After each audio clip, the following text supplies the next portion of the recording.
The late 14th century was not kind to Europe. War, famine, plague, and division tormented its people. France, in particular, was a nation that bled from many wounds, some inflicted by foreign swords, others by the hands of its own leaders. Yet among all these storms, one raged with silent violence, the war for the soul of the Church itself. In 1389, France was trapped in the middle of the Western Schism, one of the most shameful and confusing crises in the history of Christianity. At a time when the world looked to the Pope for moral authority and spiritual direction, there were two, sometimes three men claiming to be the true vicar of Christ. One sat in Rome, another in Avignon, and for a while, even a third rose in Pisa. Each had followers, each had armies, each excommunicated the others.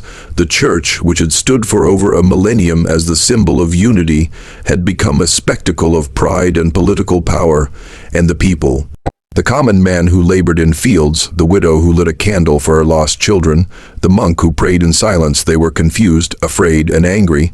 The Church wasn't just a religious institution. It was the heart of society. If that heart was broken, how could the people heal? In France, the Avignon papacy had taken hold decades earlier. Popes, pressured by French kings, had abandoned Rome and taken up residence in southern France. To many, this was a betrayal. How could the shepherd lead the flock from afar? The papacy, now surrounded by French politics and influence, seemed less divine and more royal. Lavish feasts replaced simple suppers. Armies guarded bishops, cardinals schemed like kings. The people murmured, "Where is the Christ in all this?" In the midst of this corruption, France suffered economically and spiritually. The 100 Years' War drained the treasury. The Black Death had taken millions, and now, with the Church divided, even the peasants began questioning what was real. Could two popes both be right? Could God allow such chaos? Amid this darkness, one man emerged not as a political player, but as a humble voice of reason. Cardinal Guillaume de Vaux, a quiet scholar from Bordeaux, had long rejected the luxuries of the clergy. He lived among the poor, taught students in dusty monasteries, and preached a gospel of humility, sacrifice, and unity.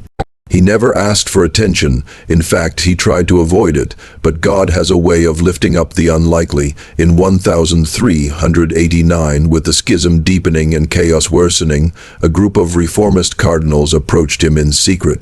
They believed the only way forward was to elect a pope who would truly seek peace, not power. Someone untainted by alliances, indifferent to gold, but devoted to the teachings of Christ. Guillaume resisted at first. He said, "I am no pope, I am merely a servant," but they pressed him, then served the Church by healing it.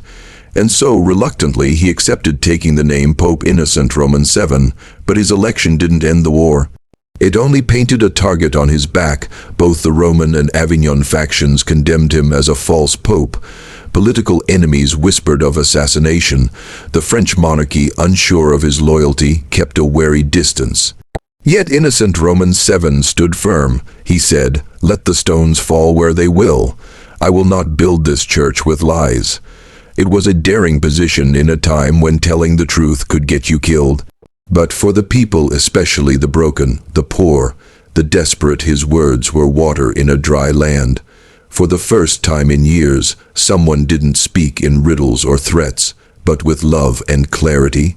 In the midst of a nation torn by war, a church poisoned by division, and a people losing faith in everything sacred, Pope Innocent Roman VII offered something rare, moral courage. He sought no army, he had no riches. He held no sword, but he possessed something the world had forgotten: integrity. And that integrity would soon cost him everything. But as history would later show, it would also make him unforgettable. From scholar to shepherd, how Guillaume de Vaux became the people's pope. The rise of Guillaume de Vaux was not the result of ambition, but of character. In a time when pride was a poison infecting the highest ranks of both church and state, this quiet man's humility became a beacon of healing. His journey from a modest scholar to the spiritual hope of a divided continent is a lesson not just in leadership, but in faith. Born in 1327 in Bordeaux, Guillaume was the son of a carpenter and a midwife. From an early age, he showed little interest in wealth or status. While other boys chased fame through knighthood or court appointments, Guillaume buried his nose in scripture and ancient texts. His parents, though poor, nurtured his love of learning. By 14, he had memorized large portions of the Psalms. By 19, he was fluent in Latin and Greek. But it wasn't just his mind that set him apart, it was his heart. He was drawn not to the opulent cathedrals, but to the dusty roads where beggars cried and farmers bled.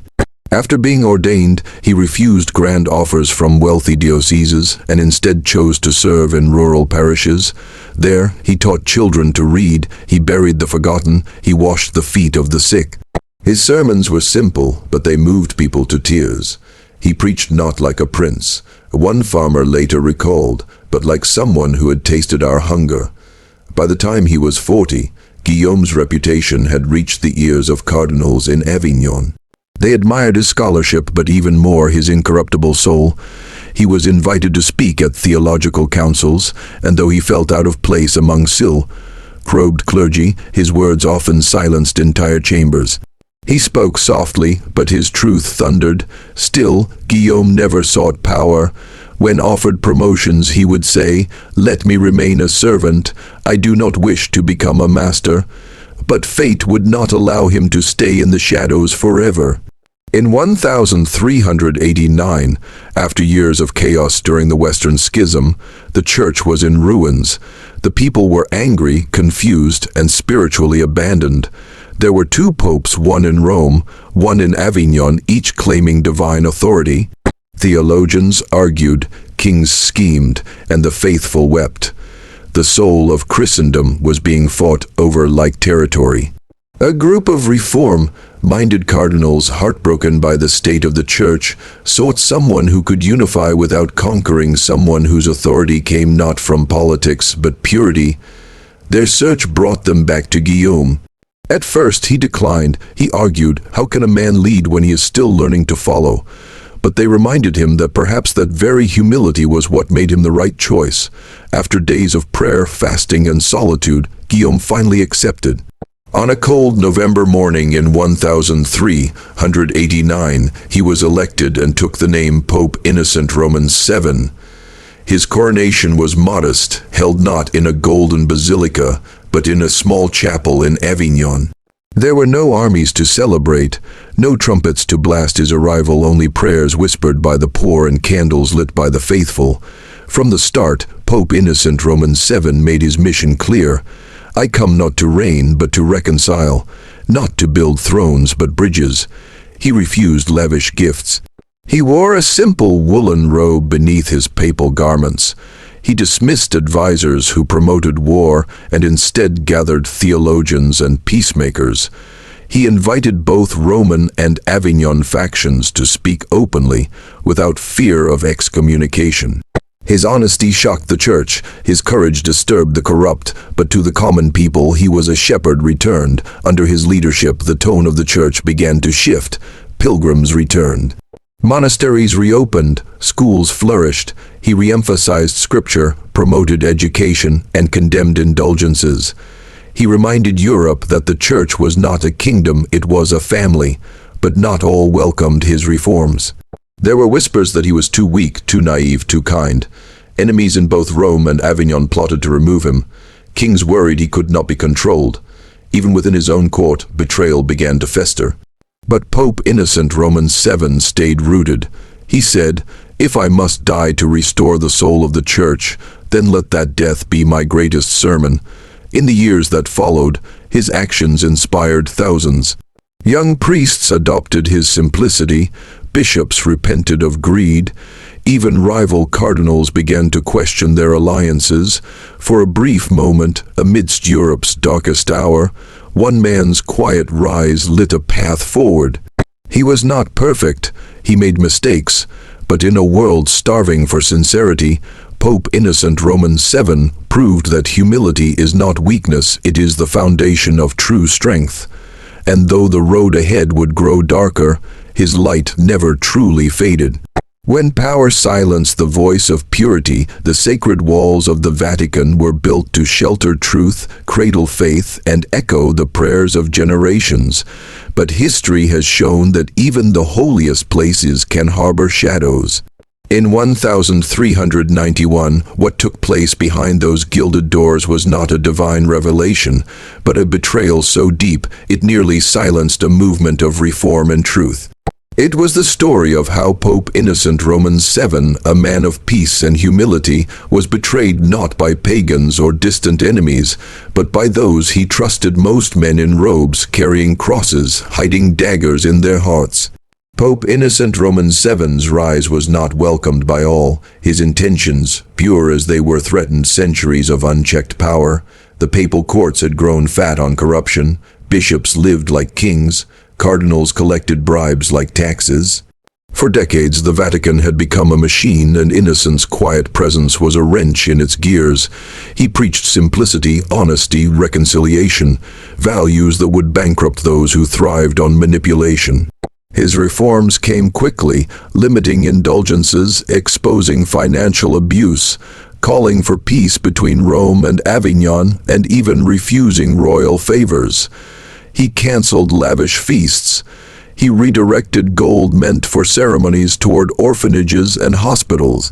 And worst of all, for those who lived in the shadows, he opened the books. Audits began, questions were asked, secrets trembled. Innocent had few allies in power. He had not climbed the ladder with favors or fear. He had risen with faith. That left him dangerously alone. Among those who opposed him was Cardinal Etienne de Rochefort, a man born of nobility and ambition. De Rochefort had envisioned himself as pope for years, weaving alliances like spiderwebs, promising promotions and pardons in exchange for loyalty. To him, Innocent was not just a disappointment, he was a threat to be eliminated. De Rochefort gathered a secret council of dissenters, men who wore crosses by day and plotted treason by candlelight. They accused the Pope of heresy, of weakness, of colluding with enemies, but the most insidious weapon they wielded wasn't a sword or a poison, it was doubt. They began to isolate him. Trusted aides were reassigned. Guards were replaced. His letters were intercepted. Sermons were edited before reaching the public. Slowly, subtly, the Holy Palace became a prison of confusion and silence. Those few who remained loyal were either dismissed or disappeared. Then came the darkest night.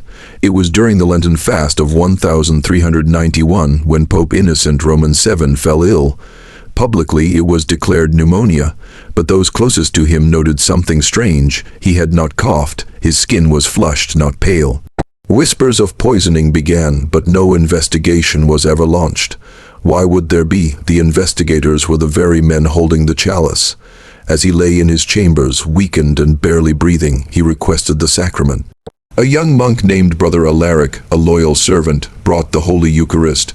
With tears, he asked the Pope if he had any final words. Pope Innocent Roman VII whispered, "Tell them, the Church is not marble or gold. It is the tear of a mother, the prayer of a child. It is truth, and truth cannot be buried." He died within the hour. The official record said he passed peacefully. But many believe he died in torment, his body poisoned, his mission betrayed, his voice silenced. Within days, de Rochefort declared the need for a stronger hand to lead the Church. Elections were rushed. Documents were burned. The reform edicts of Innocent Roman VII were quietly revoked. His memory was buried under bureaucracy, but something unexpected happened. The people wept, not the cardinals, not the kings, but the villagers, the priests, the poor. Pilgrims traveled to lay flowers outside the chapel where he once prayed. Stories of his kindness spread like wildfire.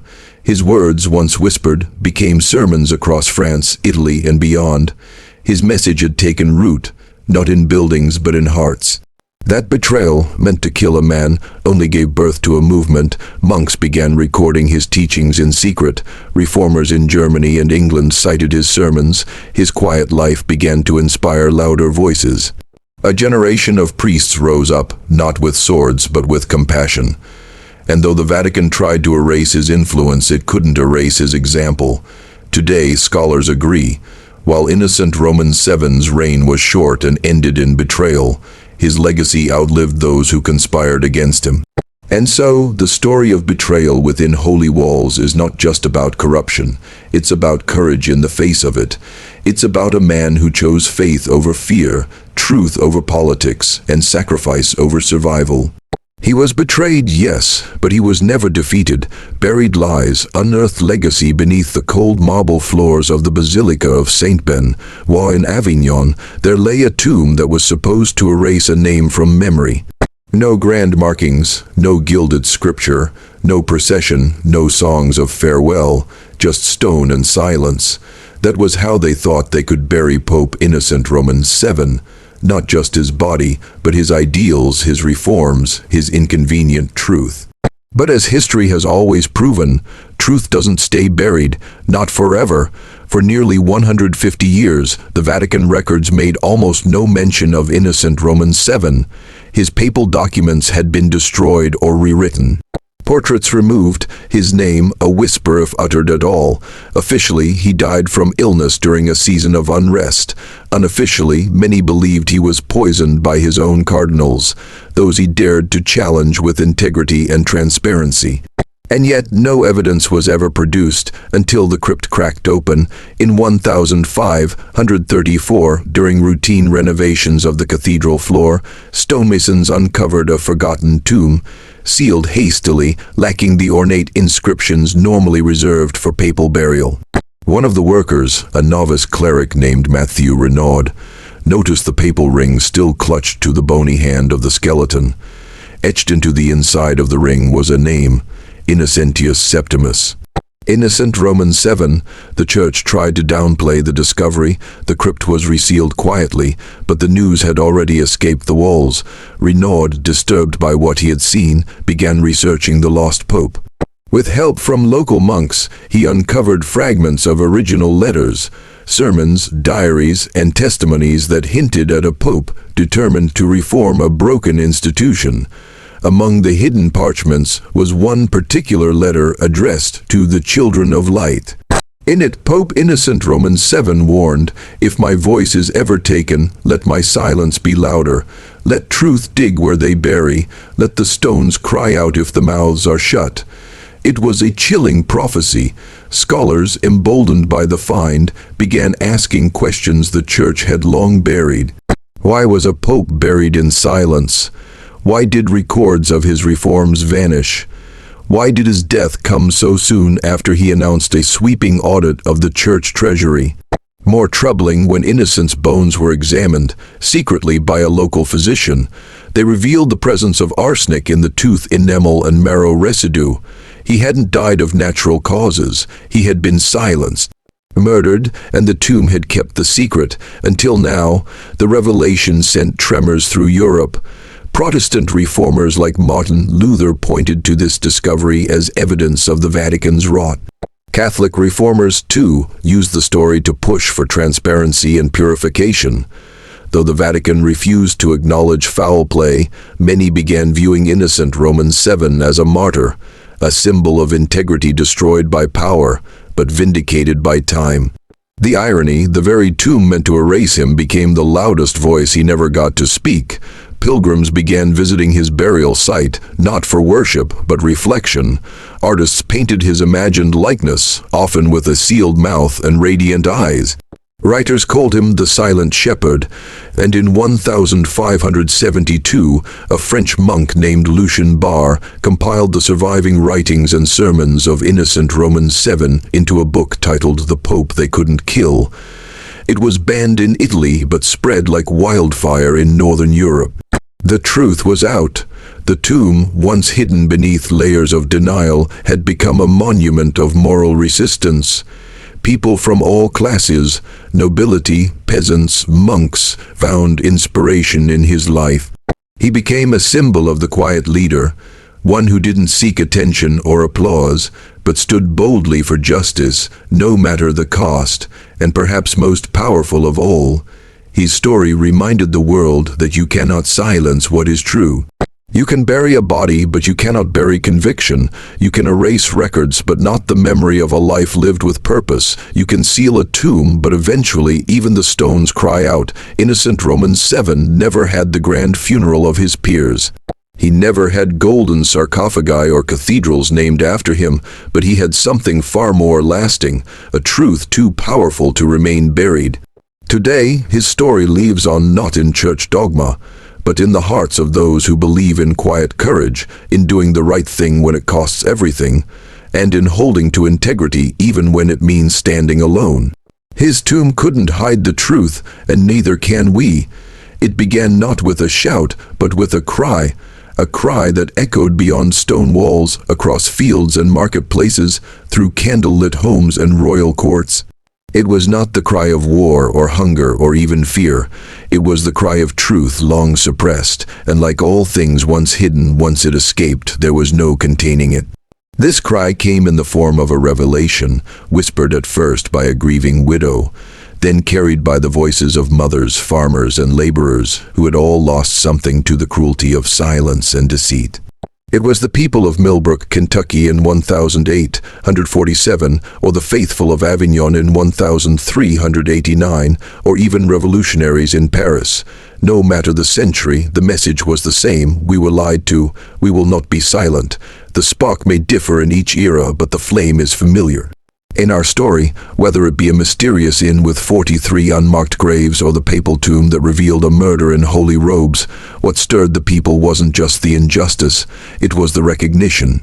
The realization that if such evil could be buried in plain sight, then their pain, their losses, their questions mattered. That cry became a collective voice of all those who had once been told to hush, to look away, to forget.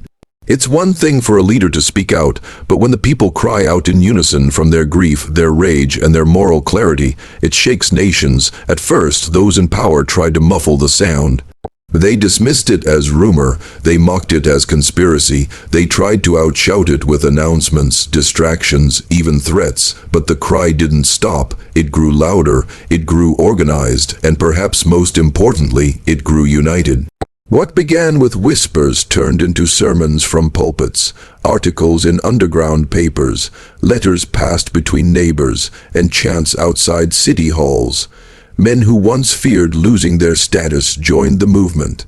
Women who had no voice found their courage in numbers. Children were taught not to be quiet, but to question, to seek, to speak. This cry was not just noise, it was direction. It asked for justice, it demanded answers. It exposed what was meant to stay hidden.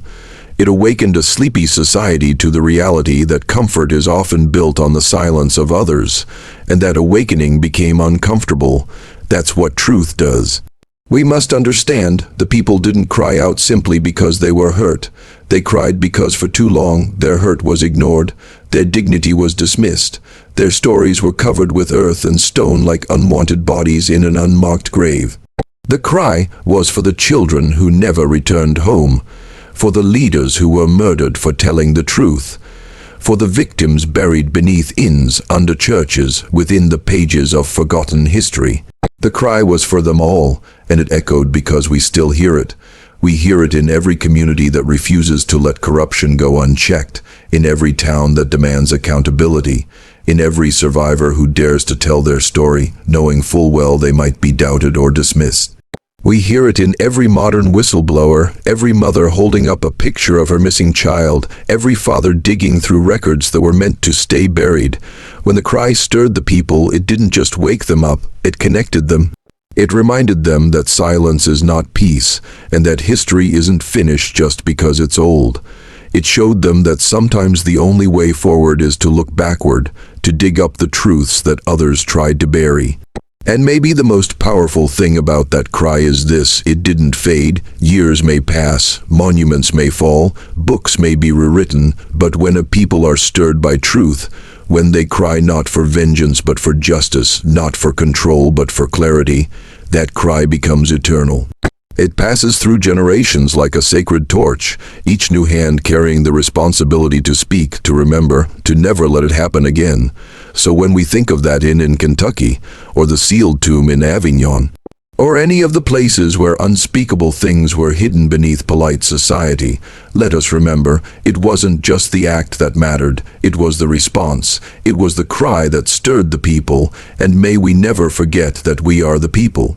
And now it's our turn to listen and speak.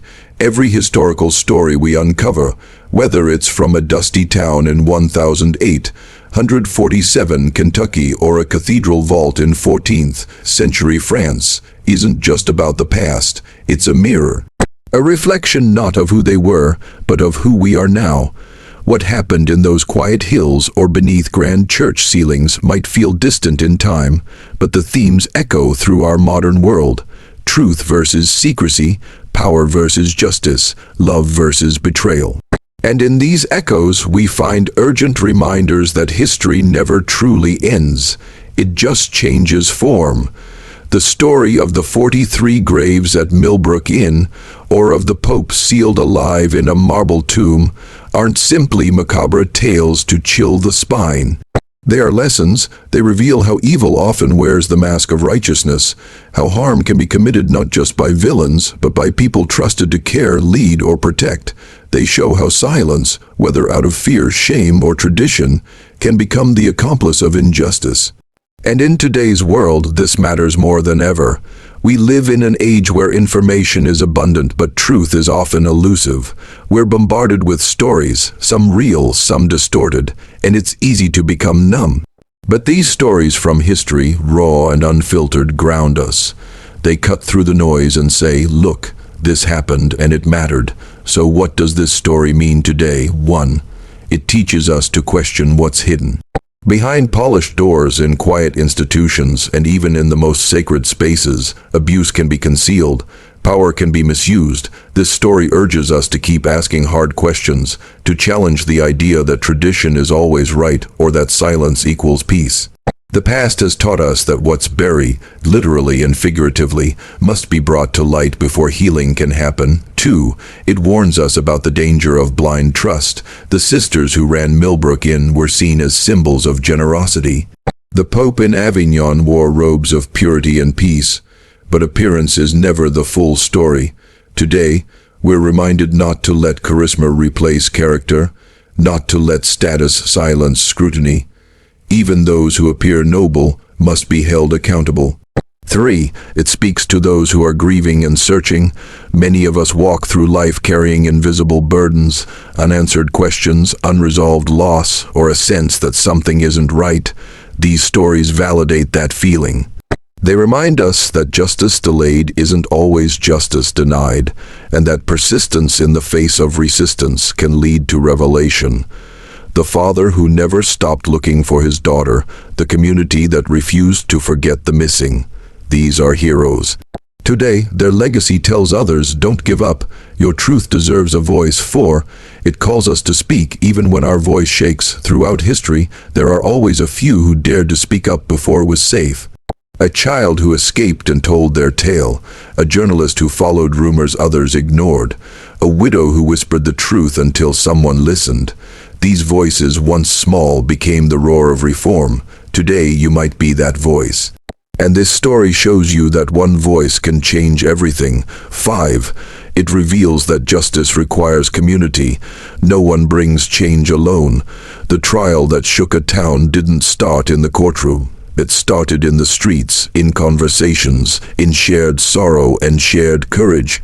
Today, it reminds us that we must support one another in the pursuit of truth. That reform doesn't come from the top down. It comes from the bottom up, when people care enough to stand together. 6. It encourages us to honor memory with action. What's the point of digging up old secrets if we don't do something with them? Remembering is not enough. We must honor the forgotten by changing the future. That means making space for the marginalized, holding institutions accountable, and teaching the next generation to never accept silence in the face of suffering. So yes, this story is chilling. It's uncomfortable. But that's exactly why it matters today, because the world doesn't need more comfort. It needs more courage, more eyes that stay open, more ears that really listen, more hearts willing to hurt so others can heal. What this story means today is simple but profound, that the past is not dead if its lessons are ignored, that the truth may be buried but it never rests quietly, that your voice, your memory, your outrage, it all matters. If you feel unsettled by what happened back then, good, that discomfort is fuel. Let it drive you to be more watchful, more vocal, more alive to the world around you, because history doesn't repeat itself. We do, and today we can choose differently.